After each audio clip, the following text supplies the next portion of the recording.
Saat liburan sekolah, ibu mertua membawa semua cucunya belanja ke sebuah mall besar. Sampainya di sana, ibu mertuaku tega meninggalkan putriku berusia 6 tahun sendirian di tempat parkir.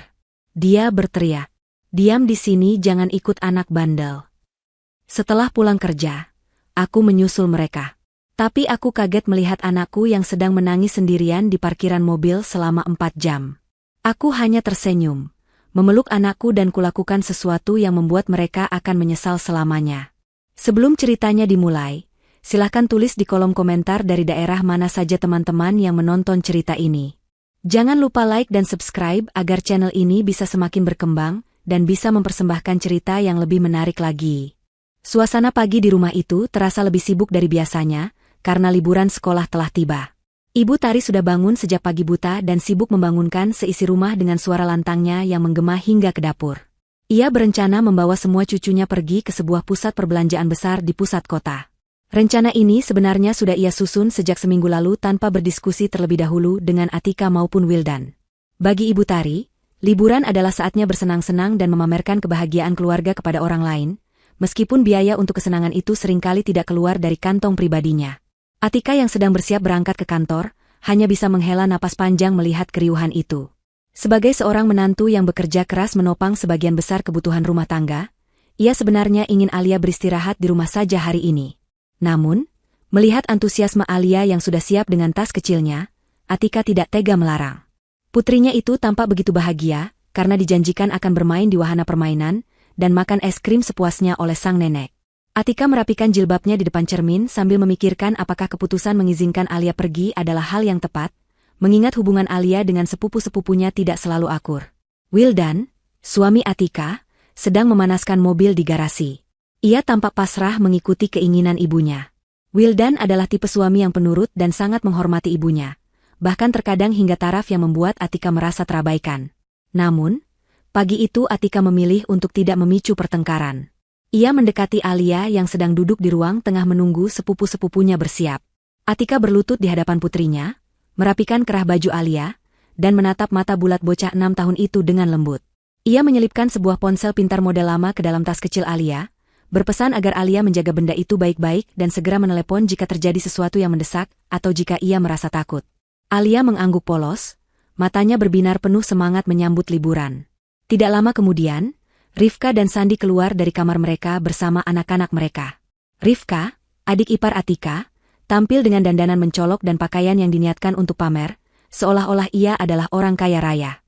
Padahal, Atika tahu persis bahwa baju yang dikenakan Rifka itu dibeli menggunakan fitur pembayaran tunda di aplikasi belanja online yang tagihannya seringkali mampir ke ponsel Wildan. Sandi, suami Rifka, tampak santai merokok di teras, tidak peduli dengan keributan persiapan keberangkatan. Mereka semua seolah lupa bahwa mobil yang akan mereka pakai dan uang saku yang akan mereka hamburkan sebagian besar berasal dari keringat Atika. Sebelum berangkat, Atika menyerahkan beberapa lembar uang ratusan ribu kepada Ibu Tari. Ia berpesan agar uang itu digunakan untuk membelikan makan siang dan tiket wahana permainan bagi Alia dan cucu-cucu lainnya. Ibu Tari menerima uang itu dengan cepat, memasukkannya ke dalam dompet tanpa mengucapkan terima kasih, seolah itu adalah upeti yang memang wajib diserahkan Atika setiap hari. Ibu Tari hanya mengibaskan tangan, menyuruh Atika segera berangkat kerja agar tidak menghalangi jalan mereka menuju mobil. Atika mencium kening Alia sekali lagi, membisikkan doa perlindungan, lalu berjalan menuju motornya untuk berangkat kerja dengan perasaan yang entah mengapa terasa berat dan mengganjal di dada.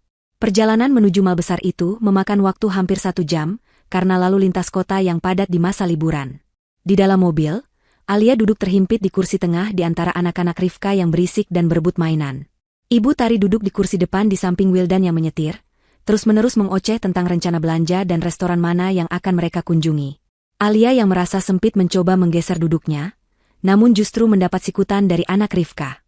Ketika Alia mengadu pelan, Rifka yang duduk di kursi belakang justru memarahi Alia dan menuduhnya tidak mau mengalah dengan saudara sendiri. Wildan hanya diam, fokus menyetir, tidak berani menegur adiknya demi menjaga mood ibunya. Sesampainya di mal, mereka menurunkan penumpang di lobi utama, karena Ibu Tari tidak mau berjalan jauh dari parkiran.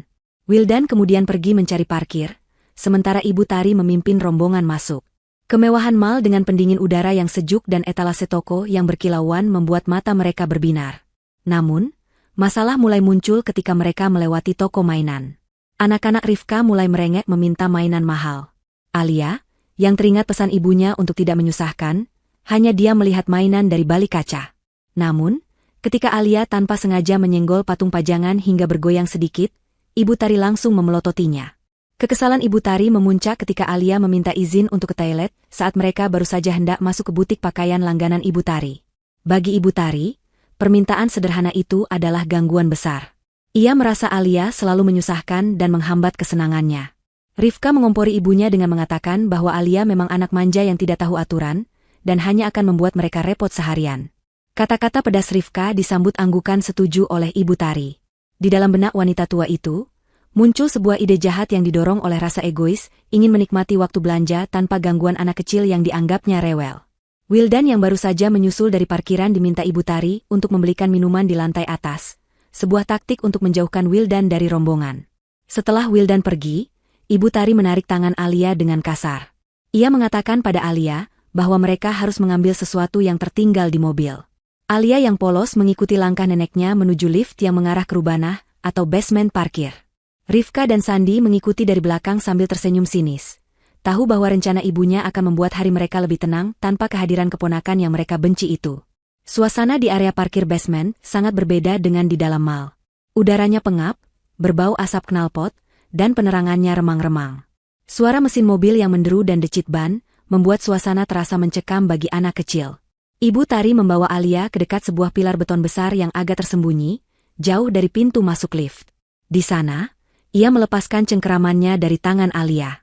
Dengan wajah dingin tanpa belas kasih, Ibu Tari menunjuk ke lantai beton yang kotor. Ia memerintahkan Alia untuk diam di tempat itu dan tidak boleh kemana-mana. Alia bingung dan ketakutan. Ia bertanya mengapa ia harus menunggu di sana sendirian.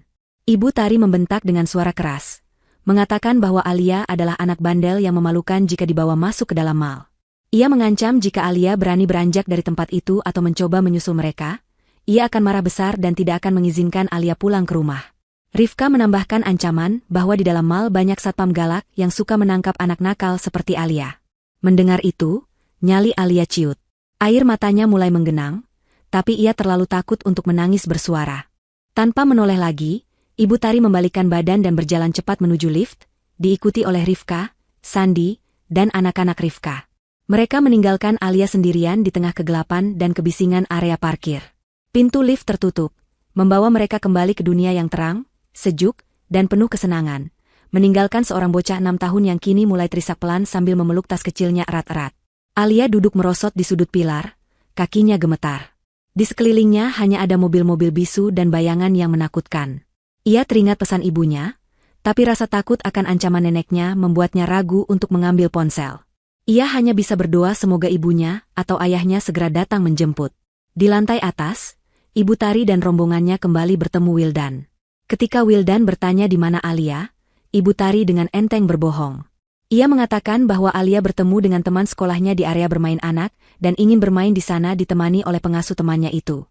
Wildan yang percaya sepenuhnya pada ibunya tidak menaruh curiga sedikitpun. Ia justru merasa lega karena anaknya bisa bermain dengan teman sebaya. Tanpa beban, mereka mulai berkeliling dari satu toko ke toko lain, mencoba pakaian, membeli sepatu, dan tertawa lepas, sementara di bawah sana, di lantai beton yang dingin, Alia mulai menghitung detik demi detik dalam ketakutan yang semakin mencekam. Jam di dinding kantor, Atika menunjukkan pukul 2 siang. Sejak tadi, Atika merasa sulit berkonsentrasi pada pekerjaannya. Laporan keuangan yang sedang ia susun terasa membosankan, dan pikirannya terus melayang pada Alia. Ada perasaan tidak enak yang menyelinap di dadanya, sebuah firasat kuat yang biasa dirasakan seorang ibu ketika anaknya sedang tidak baik-baik saja. Jantungnya berdebar sedikit lebih cepat dari biasanya tanpa alasan yang jelas. Atika mencoba menepis perasaan itu dengan meminum segelas air putih, namun kegelisahan itu tetap bertahan, bahkan semakin kuat mencengkeram benaknya. Tidak tahan dengan rasa was-was itu, Atika memutuskan untuk menelepon Ibu Tari. Ia ingin memastikan bahwa Alia sudah makan siang dan sedang bersenang-senang. Nada sambung terdengar beberapa kali sebelum akhirnya panggilan itu diangkat. Suara Ibu Tari terdengar riuh dengan latar belakang musik mall yang bising. Ketika Atika bertanya tentang keberadaan Alia, Ibu Tari menjawab dengan nada ketus dan terburu-buru. Ia mengatakan bahwa Alia sedang sibuk makan es krim coklat yang sangat besar, sampai tidak mau diganggu bicara di telepon. Ibu Tari menambahkan agar Atika tidak perlu khawatir berlebihan, dan lebih baik fokus mencari uang, karena belanjaan mereka hari ini cukup banyak. Jawaban itu seharusnya menenangkan, tetapi bagi Atika, justru terdengar janggal. Alia memiliki alergi ringan terhadap coklat, dan biasanya menghindari makanan itu jika tidak diawasi ketat. Dan Alia adalah anak yang penurut soal pantangan makanannya. Selain itu, Alia biasanya akan sangat antusias jika tahu ibunya menelepon. Ia pasti akan berebut ingin bicara untuk menceritakan apa yang ia lihat. Sikap Ibu Tari yang buru-buru menutup telepon semakin menambah kecurigaan Atika. Firasatnya mengatakan ada kebohongan yang sedang disembunyikan. Atika mencoba menghubungi ponsel Wildan, tetapi tidak diangkat. Mungkin suaminya sedang sibuk membawakan barang belanjaan atau berada di area yang susah sinyal. Karena tidak bisa tenang, Atika akhirnya memutuskan untuk meminta izin pulang lebih awal dari kantornya. Ia membereskan meja kerjanya dengan cepat, menyambar tas, dan bergegas menuju parkiran motor. Di sepanjang perjalanan menuju mal, pikiran buruk terus menghantuinya. Bayangan Alia yang menangis atau terluka berputar-putar di kepalanya. Atika memacu motornya menembus kemacetan sore hari dengan nekat, menyalip kendaraan-kendaraan besar yang menghalangi jalannya. Tujuannya hanya satu, melihat dengan mata kepala sendiri bahwa putrinya aman. Sesampainya di area parkir motor mal, Atika langsung membuka aplikasi pelacak lokasi yang terhubung dengan ponsel yang ia selipkan di tas Alia tadi pagi. Titik lokasi Alia terlihat menyala di layar ponselnya. Namun, ada yang aneh. Titik itu tidak menunjukkan posisi di lantai atas tempat area bermain atau restoran berada. Titik itu diam tak bergerak di area basement parkir mobil, di lokasi yang cukup jauh dari pintu masuk utama mal. Kening Atika berkerut. Mengapa Alia ada di parkiran? Apakah mereka sudah mau pulang? Tapi jika mereka mau pulang, kenapa Ibu Tari tadi bilang masih belanja? Atika berlari menuju area parkir mobil basement. Ia tidak menggunakan lift, melainkan tangga darurat agar lebih cepat sampai ke lantai bawah. Begitu pintu tangga darurat terbuka, hawa panas dan bau bensin langsung menyergap hidungnya. Suasana di sana cukup sepi karena ini adalah area parkir bagian belakang yang jarang diminati pengunjung karena jauh dari akses masuk. Atika berjalan cepat sambil terus melihat layar ponselnya, mengikuti arah titik lokasi Alia. Langkah kakinya menggema di lantai beton yang sunyi. Jantungnya berdegup kencang, seolah mau meledak. Semakin dekat ia dengan titik lokasi, semakin besar rasa takutnya. Ia mulai memanggil nama Alia dengan suara bergetar. Tidak ada jawaban. Atika mempercepat langkahnya, setengah berlari di antara deretan mobil yang terparkir. Hingga akhirnya, matanya menangkap sosok kecil yang meringkuk di balik sebuah pilar beton besar. Itu Alia. Anak itu duduk memeluk lutut dengan kepala tertunduk di atas tas kecilnya. Tubuhnya terlihat gemetar, meskipun udara di sana panas dan pengap. Atika menjatuhkan tas kerjanya dan berlari menghampiri putrinya. Alia, panggilnya setengah berteriak. Alia mengangkat wajahnya perlahan. Pemandangan itu menghancurkan hati Atika seketika. Wajah Alia sembab, matanya bengkak dan merah. Pipinya basah oleh air mata yang sudah mengering dan basah kembali. Bibirnya pucat dan pecah-pecah karena dehidrasi. Begitu melihat ibunya, Alia langsung menghambur ke pelukan Atika dan menangis histeris, menumpahkan segala ketakutan yang ia pendam selama 4 jam sendirian di tempat gelap itu. Atika memeluk tubuh mungil itu erat-erat, menciumi puncak kepala anaknya sambil membisikkan kata-kata penenang. Ia memeriksa tubuh Alia, memastikan tidak ada luka fisik. Syukurlah, secara fisik Alia baik-baik saja, namun guncangan mental yang dialaminya jelas sangat berat. Alia terbata-bata menceritakan bahwa nenek menyuruhnya diam di situ karena ia nakal, dan ia tidak berani menelepon ibu karena takut dimarahi nenek lagi. Mendengar pengakuan polos itu, darah Atika mendidih. Rasa sedihnya berubah menjadi kemarahan yang luar biasa. Namun ia menahannya sekuat tenaga agar tidak menakuti Alia lebih jauh. Atika memberikan air minum yang ia bawa di botol kerjanya kepada Alia. Setelah tangis Alia mulai reda, Atika tidak langsung mengajak anaknya pulang. Ia justru berdiri, menggendong Alia di pinggang kirinya, dan berdiri tegap di dekat pilar itu, menunggu. Ia tahu rombongan Ibu Tari pasti akan turun ke sini, karena mobil Wildan terparkir tidak jauh dari tempat Alia ditinggalkan. Atika ingin mereka melihatnya. Ia ingin melihat wajah mereka saat menyadari kejahatan mereka terbongkar. Sekitar 30 menit kemudian, pintu lift terbuka. Suara tawa riuh terdengar memecah kesunyian parkiran. Ibu Tari keluar lebih dulu, diikuti Rifka, Sandi, dan anak-anak mereka yang berlarian riang. Tangan mereka penuh dengan kantong belanjaan bermerek. Wildan berjalan paling belakang sambil membawa kardus mainan besar. Mereka tampak begitu bahagia, wajah-wajah tanpa dosa yang baru saja menikmati pesta di atas penderitaan seorang anak kecil. Ibu Tari sedang menceritakan betapa lezatnya makanan tadi saat matanya tiba-tiba menangkap sosok Atika yang berdiri mematung di dekat mobil mereka. Langkah Ibu Tari terhenti mendadak. Senyum di wajahnya lenyap seketika, digantikan oleh ekspresi pucat pasi seolah melihat hantu. Rifka dan Sandi yang berjalan di belakangnya ikut berhenti. Mata mereka terbelalak kaget melihat Atika sudah ada di sana dengan tatapan yang sulit diartikan. Wildan yang baru menyadari situasi itu segera menyeruak ke depan. Ia kaget melihat istrinya ada di sana, dan lebih kaget lagi melihat kondisi Alia yang berantakan dalam gendongan Atika. Suasana hening mencekam menyelimuti area parkir itu. Tidak ada yang berani membuka suara. Ibu Tari terlihat gugup, bibirnya bergetar mencari alasan, matanya liar mencari celah untuk membela diri. Ia mengira Atika akan mengamuk, berteriak, memaki, atau menjambaknya di tempat umum. Namun, Atika melakukan sesuatu yang jauh lebih menakutkan bagi mereka. Atika menatap lurus ke manik mata Ibu Tari. Tatapannya tajam, menusuk, dan dingin, seolah mampu membekukan darah siapapun yang melihatnya. Perlahan, sudut bibir Atika terangkat membentuk sebuah senyuman. Bukan senyum ramah, melainkan senyum penuh arti, senyum seorang predator yang baru saja menemukan mangsanya. Dengan suara yang sangat tenang, rendah, namun terdengar jelas di telinga semua orang yang ada di sana, Atika berkata, "Puas belanjanya, Bu? Puas makan-makannya? Kalau sudah, ayo kita pulang." Kalimat sederhana itu terdengar seperti petir di siang bolong bagi Ibu Tari. Tidak ada amarah yang meledak, hanya dingin yang menusuk tulang. Senyuman Atika itu membuat bulu kuduk Ibu Tari merinding. Ia sadar, menantunya yang selama ini diam dan penurut, hari ini telah berubah menjadi sosok yang sama sekali berbeda. Tanpa menunggu jawaban, Atika berbalik dan berjalan menuju mobil, membuka pintu belakang, dan mendudukkan Alia dengan lembut, meninggalkan Ibu Tari dan rombongannya yang masih terpaku kaku di tempat masing-masing, diliputi rasa takut yang baru saja dimulai. Perjalanan pulang dari pusat perbelanjaan menuju rumah terasa jauh lebih lama dan menyiksa daripada saat keberangkatan. Di dalam mobil, keheningan yang mencekam menggantikan riuh rendah percakapan yang biasanya mendominasi. Wildan menyetir dengan punggung tegak dan kaku, matanya terpaku pada jalanan di depan, namun pikirannya berkecamuk. Ia bisa merasakan ketegangan yang memancar dari istrinya yang duduk di kursi, tengah sambil memeluk Alia yang sudah tertidur pulas karena kelelahan.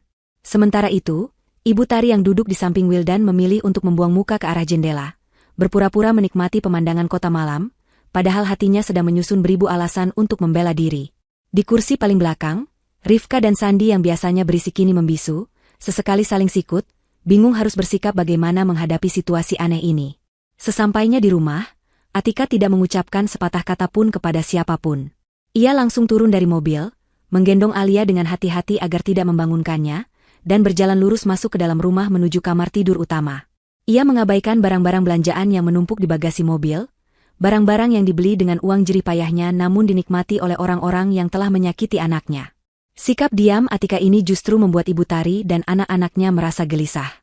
Mereka sudah bersiap jika Atika mengamuk atau memarahi mereka, karena jika itu terjadi, mereka bisa memutarbalikkan fakta dan menuduh Atika sebagai menantu yang tidak sopan. Namun, diamnya Atika adalah sesuatu yang tidak mereka perhitungkan. Itu adalah jenis diam yang menakutkan, seperti tenang sebelum badai besar menghantam. Di dalam kamar, Atika meletakkan Alia di tempat tidur, mengganti bajunya dengan piyama yang nyaman, dan mengoleskan minyak telon untuk menghangatkan tubuh putrinya. Ia menatap wajah damai anaknya yang masih menyisakan jejak air mata. Rasa sakit di hati Atika perlahan berubah menjadi tekad yang membaja. Ia menyadari bahwa selama ini kebaikannya telah dimanfaatkan. Ia bekerja keras siang malam, memberikan fasilitas terbaik untuk mertua dan iparnya, dengan harapan mereka akan menyayangi Alia layaknya cucu dan keponakan sendiri. Namun, kejadian hari ini menamparnya dengan kenyataan pahit bahwa uang dan fasilitas tidak bisa membeli ketulusan hati. Mulai detik ini, Atika berjanji pada dirinya sendiri bahwa keran kebaikannya telah tertutup rapat. Keesokan harinya, suasana rumah terasa canggung. Wildan berangkat kerja lebih pagi untuk menghindari interaksi yang tidak nyaman. Atika juga bersiap ke kantor seperti biasa, namun ada aura berbeda yang ia pancarkan. Ia tidak lagi menyapa Ibu Tari di meja makan, tidak lagi menanyakan mau dimasakkan apa untuk nanti malam. Ia hanya minum segelas air, mencium Alia yang ia titipkan pada pengasuh harian baru yang ia panggil mendadak pagi itu, lalu pergi. Atika tidak lagi mempercayakan Alia pada Ibu Tari, atau siapapun di rumah itu. Keputusan memanggil pengasuh profesional ini adalah langkah awal dari benteng pertahanan yang ia bangun. Siang harinya, Rifka mulai merasakan dampak pertama dari perubahan sikap Atika. Biasanya, setiap tanggal muda, Rifka akan merengek meminta jatah, uang jajan, tambahan kepada kakak iparnya itu dengan alasan kebutuhan mendesak atau sekadar ingin membeli perawatan wajah terbaru. Merasa situasi sudah agak tenang karena Atika tidak marah-marah kemarin, Rifka memberanikan diri mengirim pesan singkat pada Atika.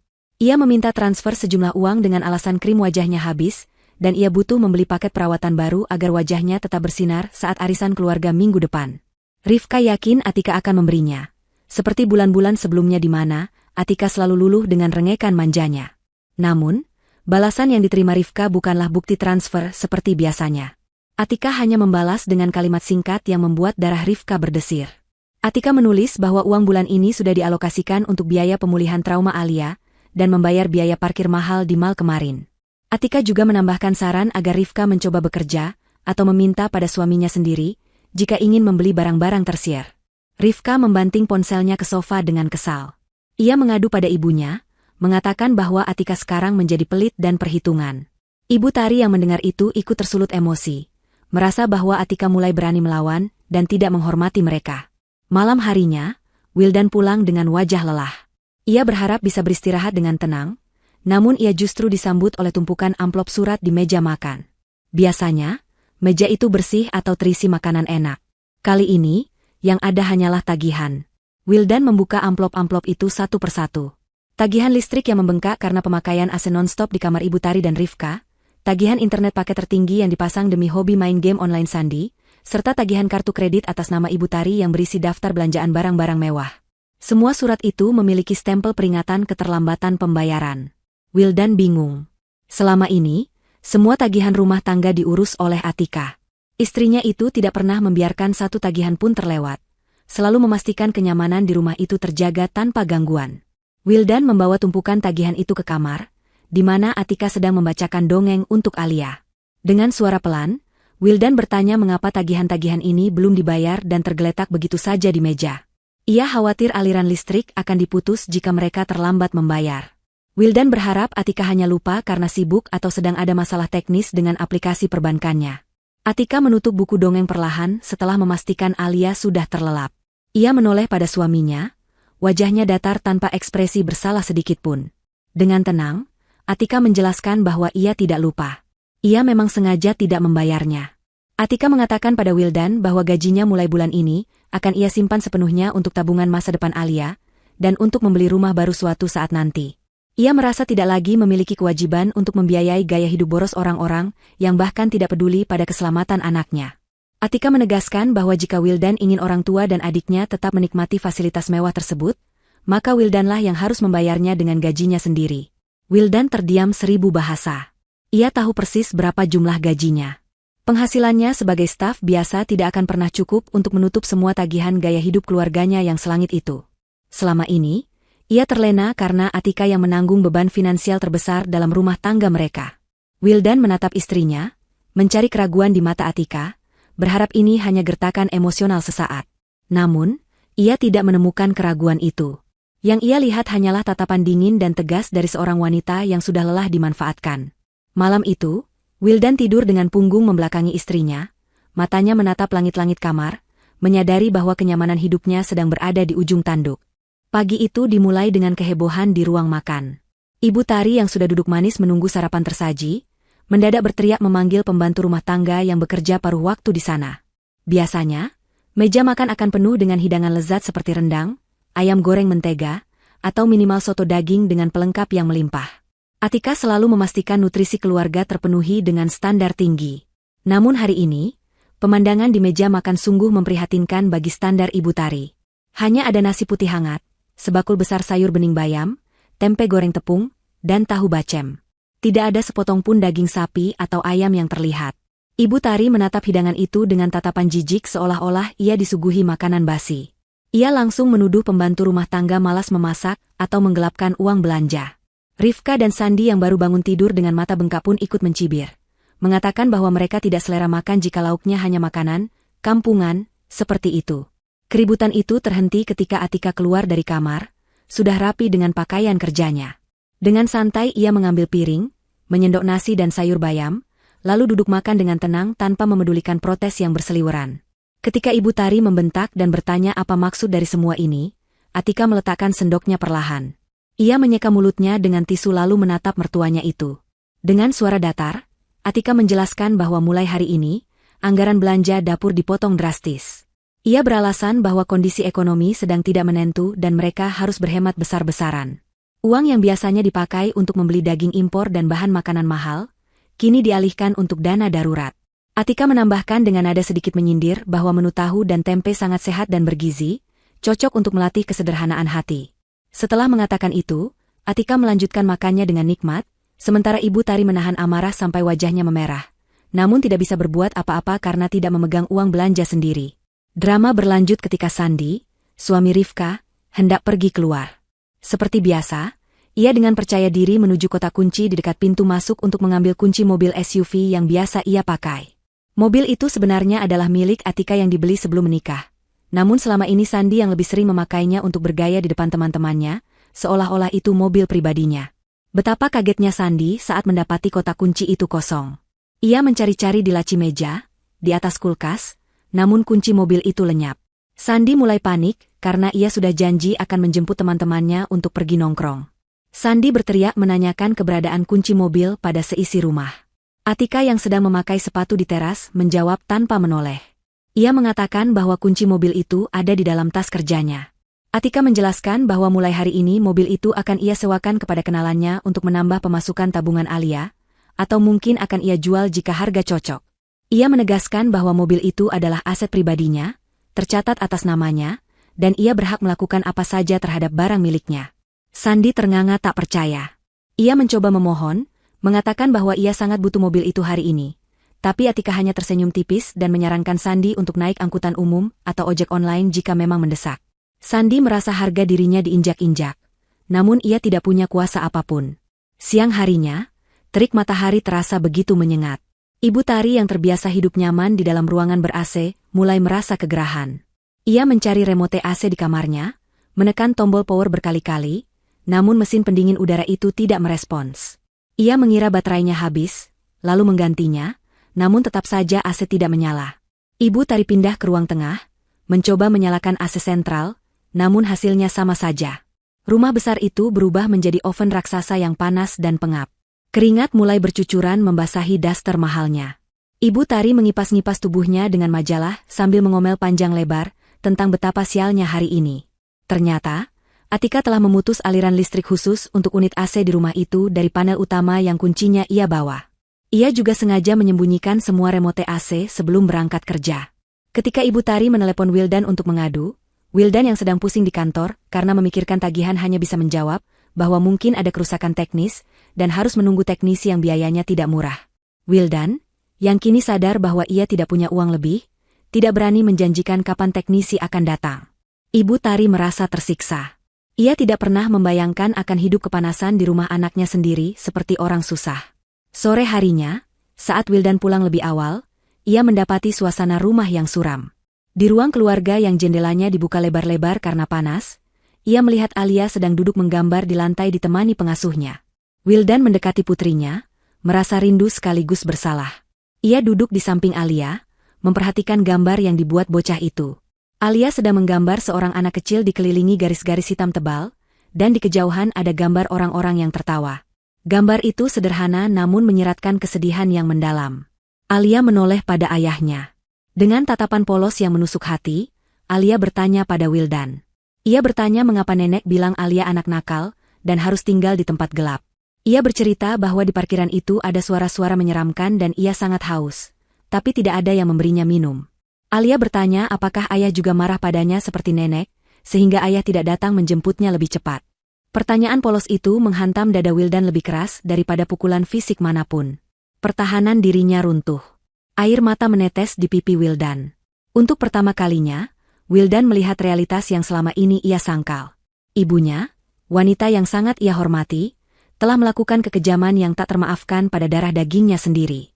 Dan selama ini, Wildan membiarkan istri dan anaknya menderita demi memuaskan ego ibunya. Ia memeluk Alia erat-erat, meminta maaf berulang kali dengan suara parau.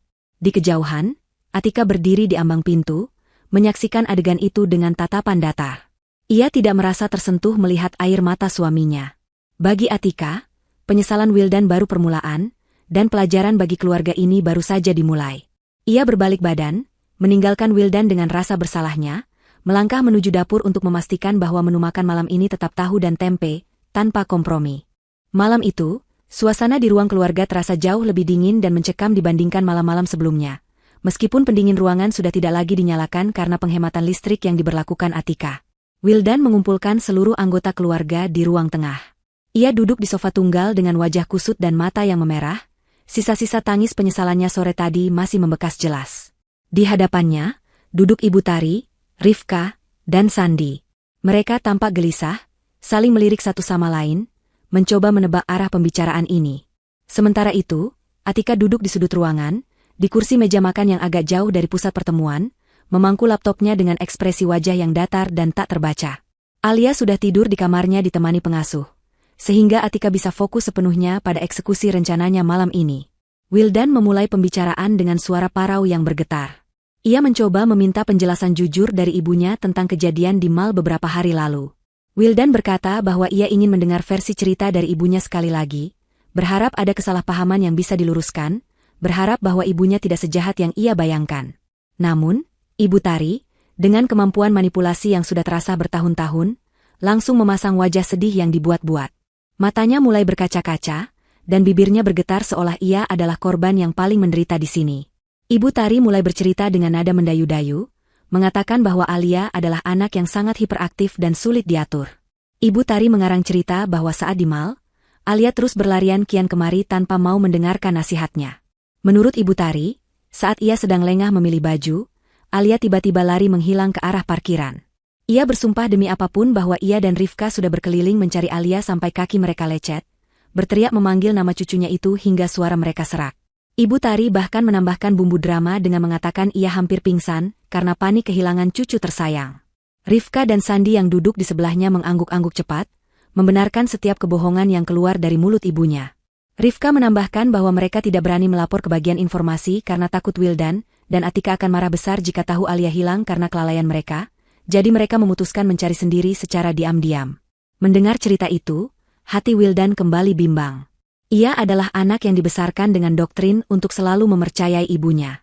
Narasi Ibu Tari terdengar begitu meyakinkan, lengkap dengan air mata buaya yang menetes membasahi pipi keriputnya.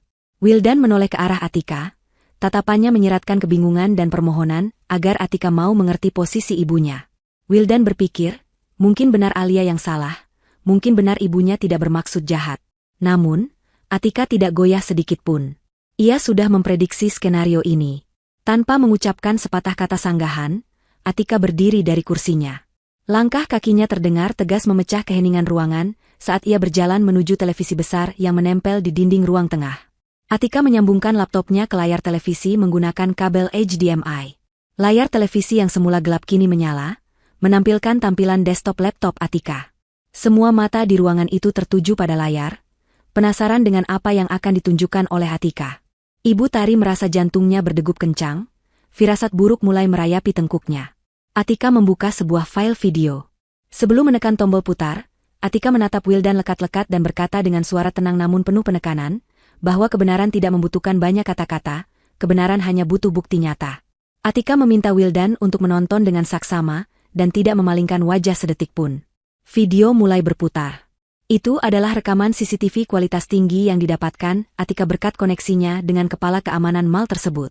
Tanggal dan jam yang tertera di pojok layar, sesuai persis dengan waktu kejadian. Dalam video itu, terlihat jelas rombongan Ibu Tari keluar dari lift menuju area parkir basement yang sepi. Tidak ada adegan Alia berlarian atau kabur seperti yang diceritakan Ibu Tari. Yang terlihat justru Alia yang berjalan tertib sambil memegang ujung baju neneknya. Kemudian, adegan berikutnya membuat napas Wildan tercekat di tenggorokan. Di layar, terlihat jelas Ibu Tari berhenti di dekat pilar beton. Ia menepis tangan Alia dengan kasar hingga pegangan anak itu terlepas. Gerakan tubuh Ibu Tari dalam video itu terlihat penuh amarah. Ia menunjuk-nunjuk wajah Alia, lalu menunjuk ke lantai beton dengan gestur memerintah yang sangat intimidatif. Rifka dan Sandi terlihat berdiri di belakang, tertawa-tawa sambil menunjuk Alia, seolah penderitaan anak kecil itu adalah lelucon bagi mereka.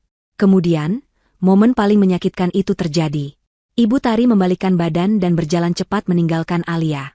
Alia kecil terlihat mencoba melangkah mengikuti, namun Ibu Tari berbalik lagi dan membentaknya, terlihat dari gestur tubuhnya yang agresif, membuat Alia mundur ketakutan dan akhirnya duduk meringkuk di lantai. Rombongan itu kemudian masuk ke lift, pintu tertutup, dan Alia benar-benar ditinggalkan sendirian di kegelapan. Keheningan di ruang tengah itu seketika berubah menjadi sesuatu yang mematikan. Tidak ada suara napas, tidak ada suara gerakan, seolah waktu berhenti berputar. Wajah Ibu Tari pucat pasi, darah seakan lenyap dari wajahnya. Kebohongan yang baru saja ia rangkai dengan rapi hancur berkeping-keping dalam hitungan detik. Ia tidak bisa lagi mengelak. Bukti visual itu terlalu telanjang, terlalu nyata, dan terlalu kejam untuk disangkal. Rifka dan Sandi menundukkan kepala dalam-dalam, tidak berani menatap layar televisi, apalagi menatap Wildan. Mereka tahu, tameng mereka sudah hancur. Wildan menatap layar televisi itu dengan mata yang nyaris keluar. Ia memutar ulang bagian di mana ibunya menepis tangan Alia. Ia memutarnya lagi, dan lagi. Setiap pengulangan video itu terasa seperti sayatan pisau di hatinya. Hancur sudah gambaran ibu peri yang selama ini ia agung-agungkan. Yang ia lihat di layar bukanlah seorang nenek yang penyayang, melainkan monster berhati dingin yang tega membuang darah dagingnya sendiri demi kesenangan belanja sesaat.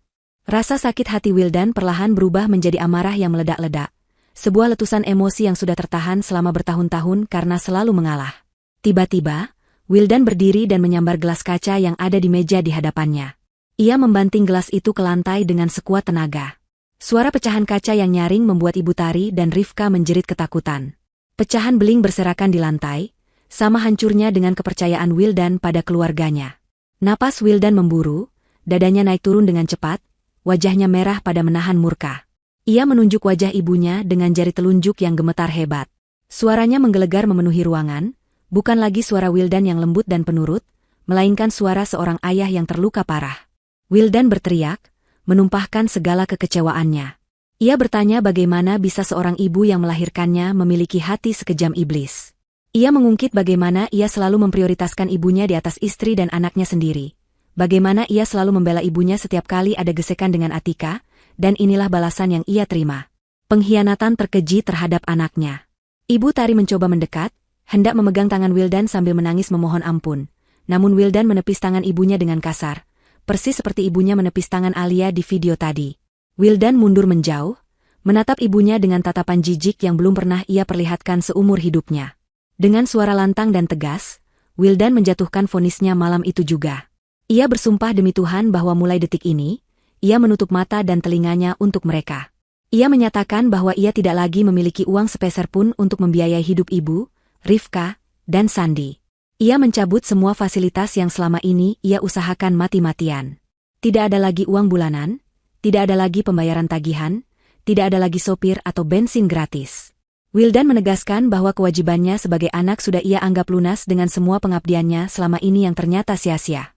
Sekarang, prioritas hidupnya hanya satu, Atika dan Alia. Wildan kemudian beralih menatap Rifka dan Sandi.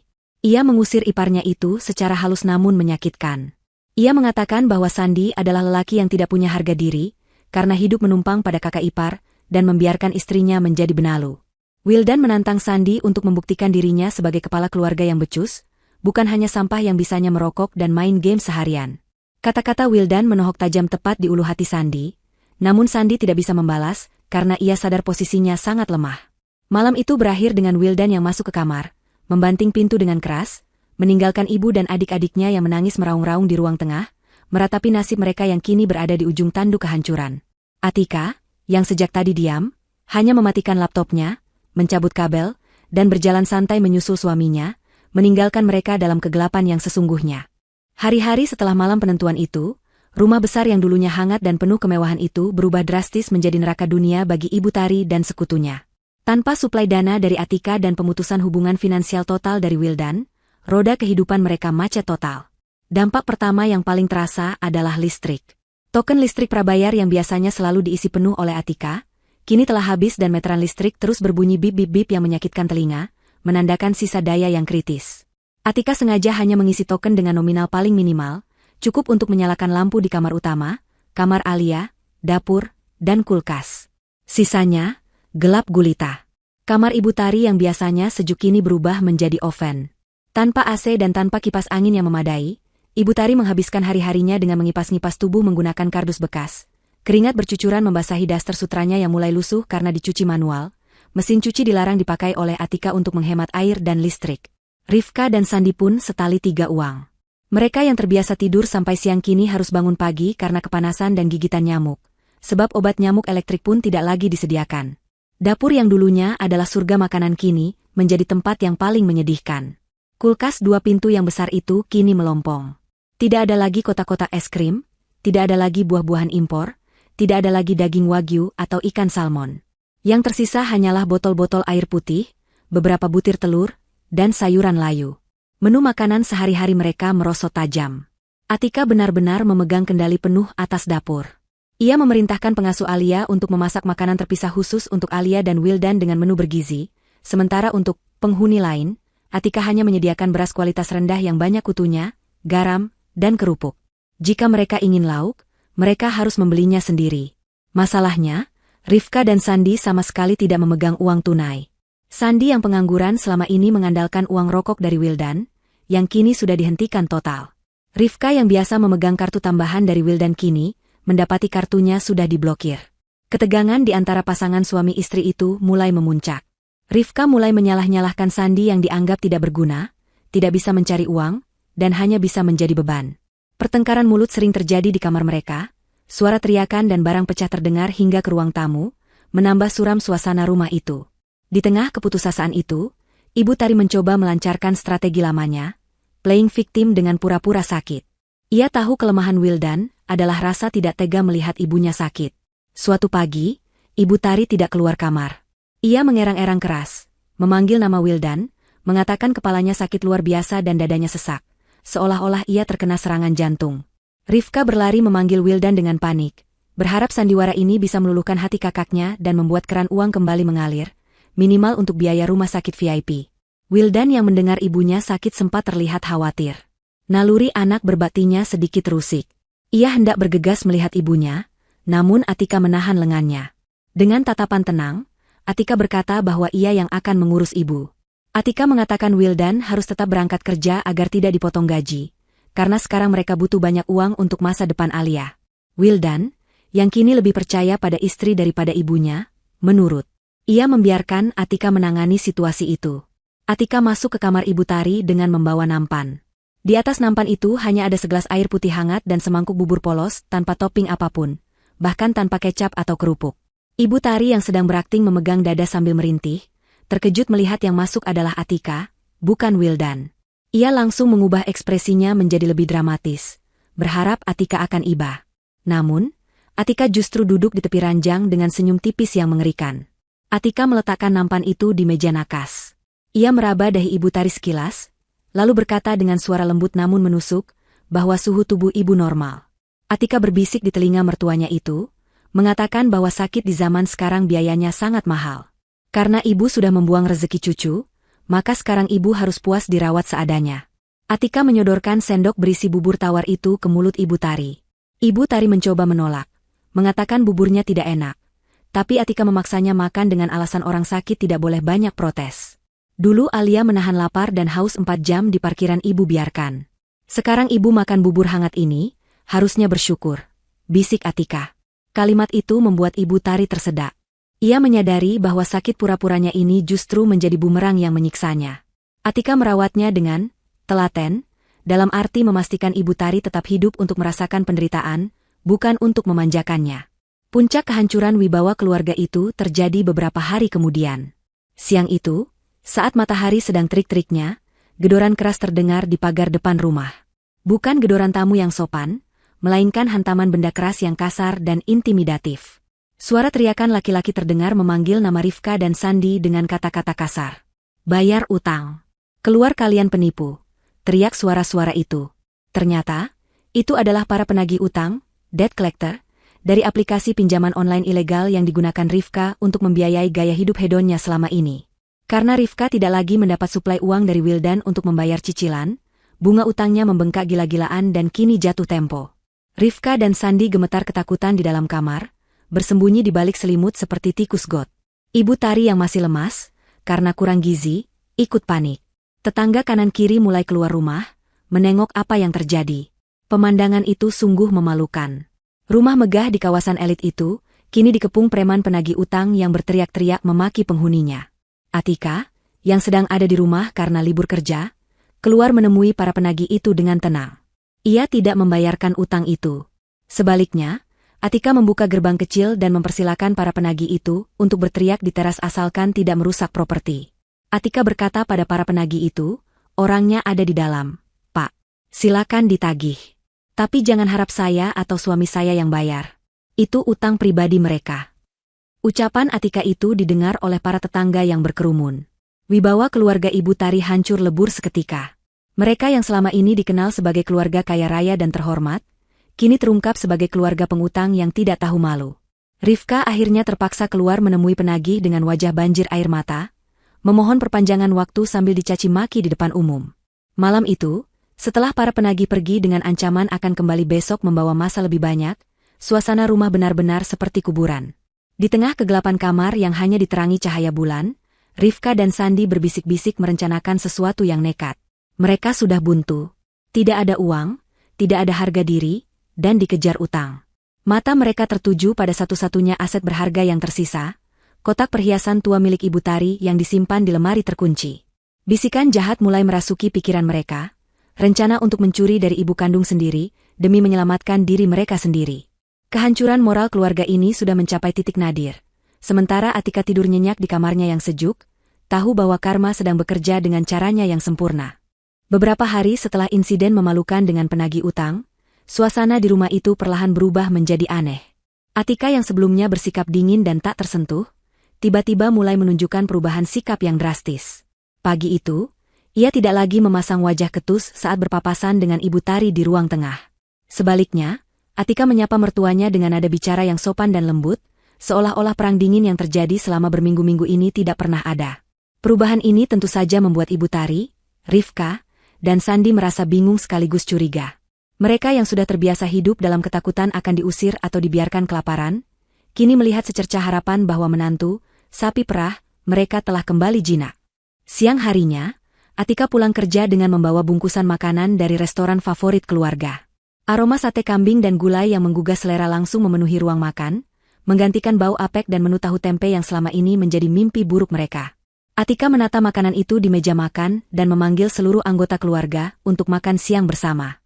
Dengan ragu-ragu namun didorong oleh rasa lapar yang hebat karena perbaikan gizi yang buruk belakangan ini, Ibu Tari, Rifka, dan Sandi mendekat ke meja makan. Mereka makan dengan lahap, melupakan harga diri mereka sejenak. Di sela-sela makan siang itu, Atika membuka pembicaraan dengan topik yang sangat sensitif namun menarik bagi Ibu Tari. Ia mengingatkan bahwa seminggu lagi adalah hari ulang tahun Ibu Tari yang ke-60. Atika berkata dengan wajah penuh penyesalan, bahwa ia merasa bersalah atas ketegangan yang terjadi belakangan ini. Ia beralasan bahwa mungkin ia terlalu emosional karena masalah pekerjaan dan kelelahan mengurus Alia, sehingga melampiaskannya kepada keluarga. Atika meminta maaf secara lisan, meskipun matanya tidak memancarkan ketulusan yang sama, dan menawarkan sebuah proposal perdamaian yang sangat menggiurkan. Ia berjanji akan mengadakan pesta ulang tahun besar-besaran untuk Ibu Tari di sebuah restoran hotel bintang 5 paling mewah di kota itu. Mendengar kata, pesta mewah, dan hotel bintang 5, mata Ibu Tari langsung berbinar. Egonya yang sempat hancur lebur gara-gara diteriaki penagih utang di depan tetangga, kini merasa mendapat angin segar. Ini adalah kesempatan emas baginya untuk memulihkan nama baiknya. Ia membayangkan bisa mengundang teman-teman sosialitanya, kerabat jauh, dan tetangga-tetangga yang kemarin mencemoohnya, untuk memamerkan bahwa ia masih kaya raya dan disayang menantu. Keraguan di hati Ibu Tari seketika lenyap, tertutup oleh keserakahan dan gila hormat. Rifka dan Sandi pun ikut bersorak girang, membayangkan mereka bisa tampil mentereng lagi dan menikmati makanan mahal sepuasnya. Atika semakin meyakinkan mereka dengan mengatakan bahwa semua urusan reservasi tempat dan menu makanan akan ia urus. Ia meminta Ibu Tari untuk fokus saja mengundang tamu sebanyak-banyaknya agar pesta itu meriah. Atika bahkan menyarankan agar mereka tampil maksimal dengan pakaian terbaik. Namun, ketika Rifka mengeluh bahwa baju-bajunya sudah ketinggalan zaman dan ia tidak punya uang untuk membeli yang baru, Atika dengan cerdik tidak langsung memberi uang tunai. Ia justru memanas-manasi Rifka dengan mengatakan bahwa sayang sekali jika di pesta semewah itu mereka tampil lusuh. Atika menyiratkan bahwa setelah pesta selesai dan hubungan mereka membaik, ia akan mengganti semua biaya yang dikeluarkan, termasuk biaya baju, sebagai kado tambahan. Terperangkap dalam janji manis itu, Rifka dan Ibu Tari menjadi nekat. Karena kartu kredit mereka sudah macet dan uang tunai tidak ada, mereka mengambil jalan pintas yang berbahaya. Rifka menggunakan limit aplikasi belanja paylater miliknya yang masih tersisa sedikit, dan bahkan nekat meminjam uang dari teman lamanya dengan janji akan dikembalikan 2 kali lipat minggu depan setelah mendapat uang dari Atika. Mereka membeli gaun-gaun pesta yang sangat mahal, sepatu bermerek, hingga menyewa jasa perias wajah profesional untuk hari haji. Mereka benar-benar mempertaruhkan segalanya demi satu malam kemewahan, yakin 100% bahwa Atika sudah luluh dan akan membereskan semua kekacauan finansial mereka seperti sedia kala. Seminggu itu dihabiskan dengan kesibukan persiapan pesta. Ibu Tari sibuk menelepon teman-temannya, menyebarkan undangan digital dengan kata-kata yang sombong, menekankan bahwa pesta ini diadakan di ballroom restoran hotel ternama. Ia ingin memastikan semua orang tahu bahwa keluarga Tari belum bangkrut. Wildan, yang mengetahui rencana pesta ini, sempat bertanya pada Atika secara pribadi di kamar mereka. Ia bingung mengapa istrinya tiba-tiba ingin merayakan ulang tahun ibunya setelah semua kejahatan yang mereka lakukan. Atika hanya menjawab dengan senyuman misterius, sambil mengelus kepala Alia yang sedang tidur. Ia berkata pada suaminya bahwa setiap orang berhak mendapatkan perpisahan yang layak, dan ini adalah cara Atika memberikan kenangan terakhir yang tak terlupakan bagi ibunya. Wildan yang sudah menyerahkan kepemimpinan rumah tangga pada istrinya memilih untuk diam dan percaya, meskipun hatinya merasa was-was. Hari yang dinanti pun tiba. Sejak sore, Ibu Tari, Rifka, dan Sandi sudah berdandan heboh. Mereka mengenakan pakaian baru yang gemerlap, perhiasan, yang ternyata palsu karena yang asli sudah dijual diam-diam oleh Sandi namun belum ketahuan, dan parfum yang menyengat. Mereka memesan taksi online premium, lagi-lagi dengan fitur bayar tunda, menuju hotel tempat pesta diadakan. Atika dan Wildan tidak berangkat bersama mereka. Atika beralasan bahwa ia dan Wildan harus menjemput kue ulang tahun spesial, dan akan menyusul langsung ke lokasi. Tanpa rasa curiga sedikitpun, rombongan Ibu Tari berangkat dengan hati berbunga-bunga, tidak menyadari bahwa mereka sedang berjalan menuju jurang kehancuran yang sesungguhnya. Sesampainya di restoran hotel, Ibu Tari disambut oleh kemewahan yang memukau. Lampu kristal menggantung indah, meja-meja bundar tertata rapi dengan taplak sutra, dan pelayan berseragam rapi siap melayani. Para tamu undangan mulai berdatangan. Teman-teman arisan Ibu Tari, tetangga yang penasaran, hingga kerabat jauh memenuhi ruangan itu. Ibu Tari menyambut mereka dengan dagu terangkat tinggi, memamerkan senyum kemenangan. Ia bercerita bohong sana-sini, mengatakan bahwa menantunya yang sukses sengaja membuat pesta kejutan ini sebagai bukti bakti.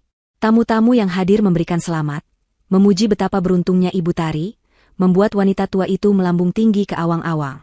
Makanan pembuka mulai disajikan, dan pesta pora pun dimulai tanpa kehadiran tuan rumah yang sebenarnya. Pesta berjalan dengan sangat meriah dan penuh gelak tawa. Hidangan-hidangan mewah mulai dari seafood segar, daging panggang impor, hingga aneka hidangan penutup yang cantik tersaji melimpah di meja prasmanan. Ibu Tari, Rifka, dan Sandi benar-benar menikmati momen itu. Mereka makan dengan lahap, seolah membalas dendam atas kelaparan mereka selama berminggu-minggu makan tahu tempe. Rifka sibuk berfoto selfie di setiap sudut ruangan dan mengunggahnya ke media sosial dengan takarir pamer, sementara Ibu Tari sibuk menerima kado-kado dari tamu undangan. Sandi bahkan memesan minuman tambahan yang harganya selangit, merasa aman karena yakin Atika yang akan menanggung semuanya. Namun, seiring berjalannya waktu, kegelisahan mulai muncul. Jam sudah menunjukkan pukul 8 malam, namun sosok Atika dan Wildan belum juga terlihat batang hidungnya. Beberapa tamu mulai bertanya-tanya di mana keberadaan anak dan menantu yang katanya menyelenggarakan pesta megah ini. Ibu Tari mulai kehabisan alasan. Awalnya ia bilang macet, lalu bilang sedang mengambil kue, kemudian bilang ada urusan mendadak sebentar. Keringat dingin mulai merembes di balik lapisan bedak tebal di wajahnya. Ia mencoba menghubungi ponsel Wildan dan Atika berkali-kali, namun kedua nomor tersebut tidak aktif. Pesan singkat yang dikirim Rifka pun hanya bercentang satu. Situasi semakin memanas ketika waktu makan malam selesai, dan para tamu mulai berpamitan pulang satu persatu. Mereka pulang dengan perut kenyang dan membawa souvenir, meninggalkan Ibu Tari dan keluarganya yang masih menunggu dengan cemas di meja utama. Hingga akhirnya, ruangan itu kosong. Hanya tersisa Ibu Tari, Rifka, Sandi, dan tumpukan piring kotor. Suasana yang tadinya riuh rendah berubah menjadi sunyi yang mencekam. Pelayan restoran mulai membereskan meja, dan seorang pria berjas rapi, manajer restoran, berjalan mendekati meja mereka dengan membawa sebuah map kulit berwarna hitam. Manajer itu tersenyum sopan namun, matanya menyiratkan ketegasan profesional. Ia menyodorkan map tersebut kepada Ibu Tari. Di dalamnya terdapat struk tagihan yang panjangnya menjuntai. Ibu Tari membuka map itu dengan tangan gemetar. Matanya terbelalak melihat deretan angka 0 di bagian total tagihan. Jumlahnya mencapai puluhan juta rupiah, angka yang sangat fantastis untuk sebuah makan malam. Manajer itu menjelaskan dengan ramah bahwa sesuai prosedur, pembayaran harus segera dilunasi sebelum pelanggan meninggalkan tempat, mengingat nominalnya yang besar. Wajah Ibu Tari pucat pasi. Ia mencoba berdalih, mengatakan bahwa menantunya, Atika, yang akan datang membayarnya sebentar lagi. Ia meminta manajer itu menunggu. Namun, manajer itu mengerutkan kening. Ia berkata bahwa reservasi ini memang dibuat atas nama Ibu Tari, dan tidak ada catatan mengenai pihak ketiga yang akan menanggung pembayaran. Atika memang yang menelepon untuk memesan, tetapi ia mendaftarkan semuanya atas nama Ibu Tari sebagai penanggung jawab. Jantung Ibu Tari serasa berhenti berdetak. Ia sadar ia telah masuk ke dalam perangkap. Di tengah kepanikan itu, ponsel Ibu Tari berdering. Nama, Atika, muncul di layar. Dengan gerakan cepat dan penuh harap, Ibu Tari mengangkat telepon itu. Ia langsung menyalakan mode pengeras suara, loudspeaker, agar manajer restoran bisa mendengar bahwa menantunya akan membayar. Ibu Tari berteriak histeris di telepon, bertanya di mana Atika dan menyuruhnya segera datang untuk membayar tagihan karena pihak restoran sudah menagih. Rifka dan Sandi mendekat ke ponsel, berharap mendengar kabar baik. Namun, suara yang keluar dari pengeras suara itu bukanlah suara panik atau permintaan maaf. Suara Atika terdengar sangat tenang, santai, dan datar. "Loh, bukannya ibu orang kaya?" ucap Atika dengan nada yang menyeratkan ejekan halus namun tajam. "Ibu kan orang hebat yang sanggup belanja banyak di mall, sambil tega ninggalin cucu sendirian di parkiran gelap selama 4 jam. Masa bayar makan segitu saja minta menantu? Bayar sendiri dong, Bu. Anggap saja itu hadiah perpisahan dari saya, karena saya dan Wildan tidak akan pernah kembali lagi ke kehidupan kalian." Kalimat itu menggema di ruangan restoran yang sepi, didengar jelas oleh manajer, pelayan, dan beberapa petugas keamanan yang mulai mendekat. Ibu Tari ternganga, mulutnya terkunci rapat, napasnya sesak. Ia baru menyadari bahwa ini semua adalah skenario balas dendam yang disusun dengan sangat rapi. Pesta ini bukanlah perayaan kasih sayang, melainkan panggung eksekusi sosial baginya. Atika melanjutkan kalimatnya sebelum menutup telepon. "Oh ya, selamat ulang tahun, Bu. Semoga panjang umur untuk menikmati sisa hidup di jalanan." Sambungan telepon terputus. Bunyi tututut yang monoton terdengar seperti lonceng kematian bagi nasib mereka. Ibu Tari menjatuhkan ponselnya ke lantai. Tubuhnya lemas seketika. Pandangannya menggelap. Rasa malu, marah, dan takut bercampur menjadi satu hantamana yang tak tertahankan bagi fisiknya yang sudah tua. Ia ambruk pingsan di kursi restoran, membuat Rifka menjerit histeris. Kericuhan terjadi. Manajer restoran yang menyadari bahwa keluarga ini tidak memiliki kemampuan bayar segera memanggil kepala keamanan. Ia memerintahkan agar Rifka dan Sandi ditahan di kantor keamanan hotel sebagai jaminan, dan memanggil polisi jika pembayaran tidak segera diselesaikan. Malam ulang tahun yang seharusnya menjadi momen kejayaan itu berakhir tragis. Ibu Tari yang pingsan tidak segera dibawa ke rumah sakit mewah, melainkan hanya dibaringkan di sofa lobi hotel sambil dikipasi oleh satpam. Rifka dan Sandi menangis meraung-raung saat digiring oleh petugas keamanan, memohon-mohon agar dilepaskan, namun tidak ada yang peduli. Pakaian pesta mahal mereka kini tampak konyol dan menyedihkan. Mereka terjebak dalam utang restoran puluhan juta, belum lagi utang paylater dan pinjaman teman yang mereka gunakan untuk membeli baju. Dalam satu malam, Atika berhasil menghancurkan sisa-sisa kehormatan dan harapan hidup mereka tanpa perlu mengotori tangannya sendiri. Sementara di tempat lain, Atika dan Wildan sedang duduk tenang di balkon rumah baru mereka, menikmati teh hangat di bawah sinar bulan, merasa lega karena kanker dalam hidup mereka telah berhasil diangkat sampai ke akar-akarnya. Malam itu menjadi malam terpanjang dalam sejarah hidup Ibu Tari, Rifka, dan Sandi. Setelah drama memalukan di restoran hotel yang berakhir dengan kedatangan pihak kepolisian, mereka akhirnya diperbolehkan pulang setelah melalui proses negosiasi yang alot dan menghancurkan harga diri. Pihak manajemen restoran, yang tidak mau rugi, memaksa mereka menandatangani surat perjanjian utang di atas meterai dengan jaminan kartu tanda penduduk, KTP, asli mereka bertiga. Tidak hanya itu, ponsel pintar milik Rifka dan Sandi juga ditahan oleh pihak keamanan sebagai jaminan tambahan sampai mereka bisa melunasi tagihan puluhan juta tersebut. Mereka keluar dari lobi hotel mewah itu dengan langkah gontai, wajah tertunduk lesu, dan tatapan mata kosong, diiringi bisik-bisik mencemooh dari beberapa pegawai hotel yang menyaksikan kejadian itu. Pakaian pesta gemerlap yang mereka kenakan kini terasa seperti kostum badut yang mengejek nasib mereka sendiri.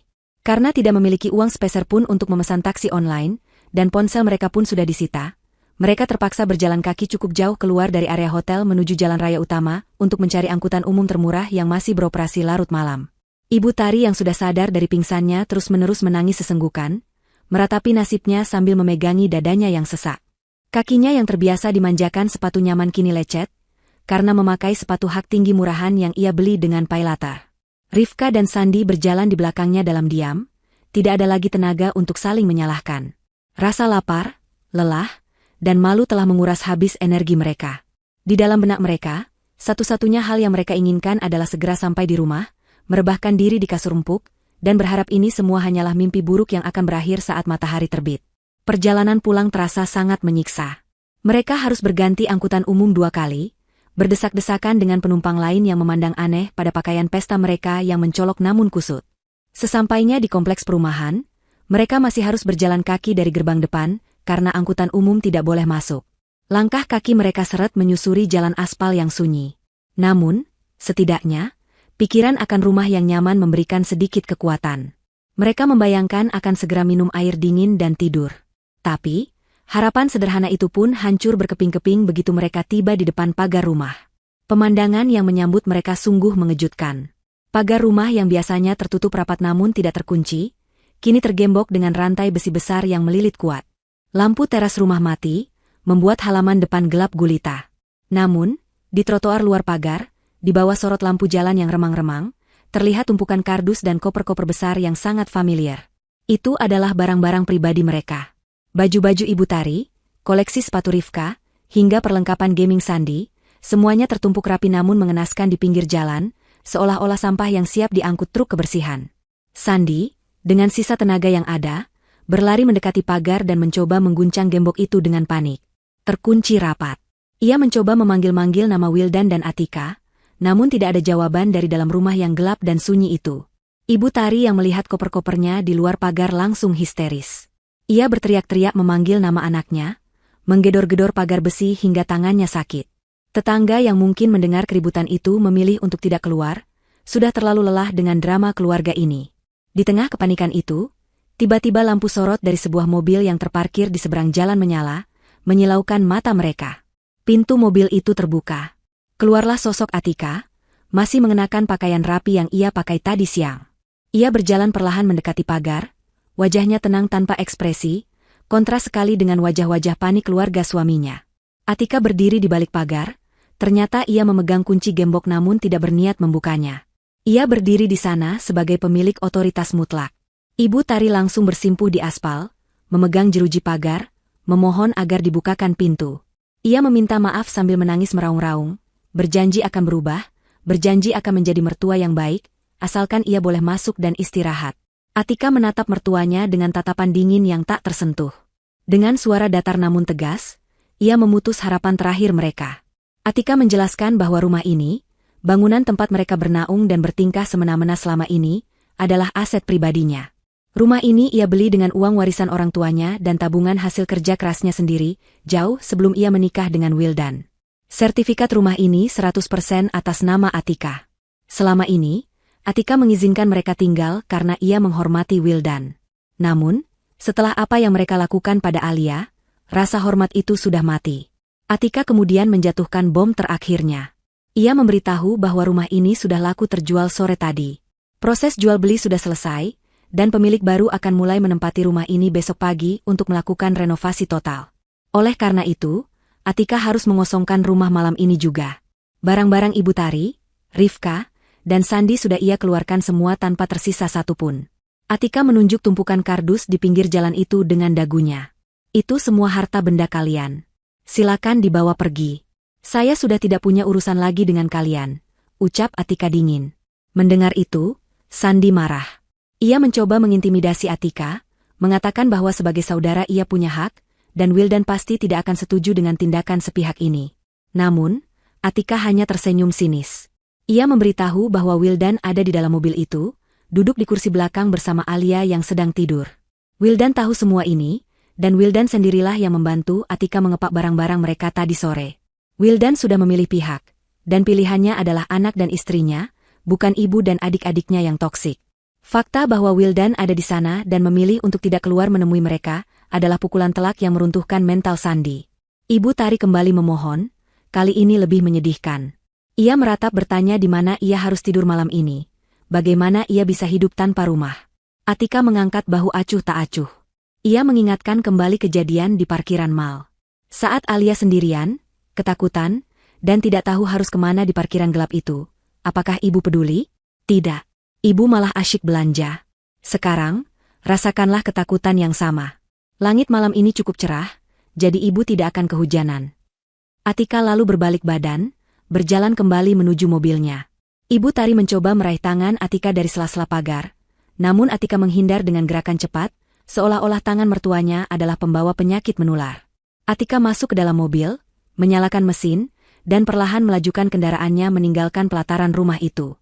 Dari kaca spion, Atika bisa melihat Ibu Tari yang terduduk lemas di aspal, dipeluk oleh Rifka yang menangis, sementara Sandy menendang kardus dengan frustrasi. Malam itu, di bawah lampu jalan yang remang, keluarga yang dulu sombong itu resmi menjadi tunawisma, terusir dari surga yang selama ini mereka kotori dengan keserakahan mereka sendiri. 6 bulan telah berlalu sejak malam pengusiran itu. Roda kehidupan telah berputar dengan cepat, menempatkan setiap orang pada posisi yang pantas mereka dapatkan sesuai dengan apa yang telah mereka tanam. Di sebuah kawasan pinggiran kota yang padat penduduk, kumuh, dan bising, Ibu Tari, Rifka, dan Sandy kini menjalani kehidupan baru mereka.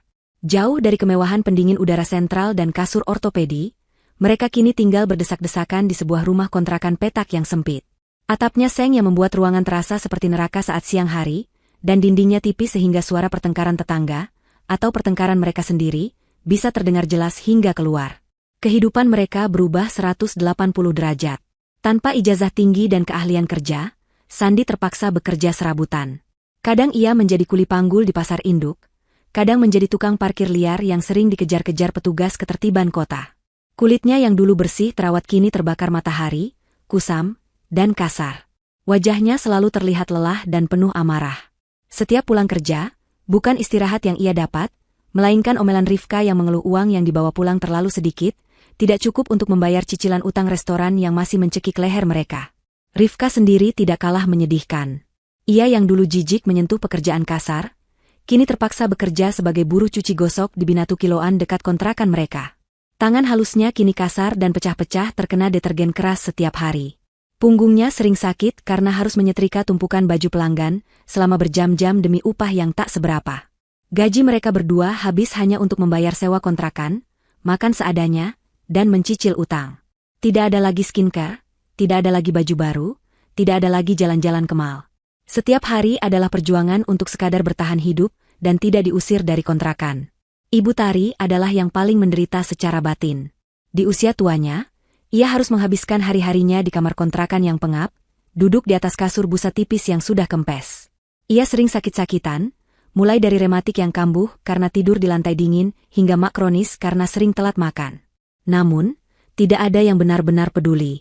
Rifka dan Sandy terlalu sibuk dengan penderitaan mereka sendiri, hingga sering membentak ibunya jika Ibu Tari mulai mengeluh. Ibu Tari sering menangis diam-diam, merindukan masa lalu di mana ia diperlakukan Mbak Ratu oleh Atika. Penyesalan itu datang setiap detik, menghantuinya, namun semuanya sudah terlambat. Ia telah membuang berlian demi mempertahankan kerikil, dan kini ia harus menelan kepahitan itu sendirian. Sementara itu, di sisi lain kota, di sebuah kompleks perumahan baru yang asri, hijau, dan tenang, kehidupan Atika dan keluarganya berjalan dengan sangat harmonis. Rumah baru mereka mungkin tidak sebesar rumah lama, namun terasa jauh lebih luas dan lapang karena dipenuhi oleh cinta dan ketenangan, bukan drama dan kepalsuan.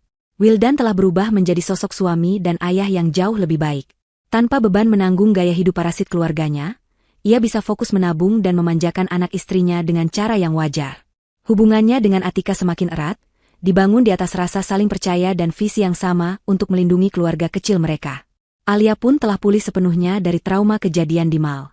Ia tumbuh menjadi anak yang ceria, pintar, dan percaya diri.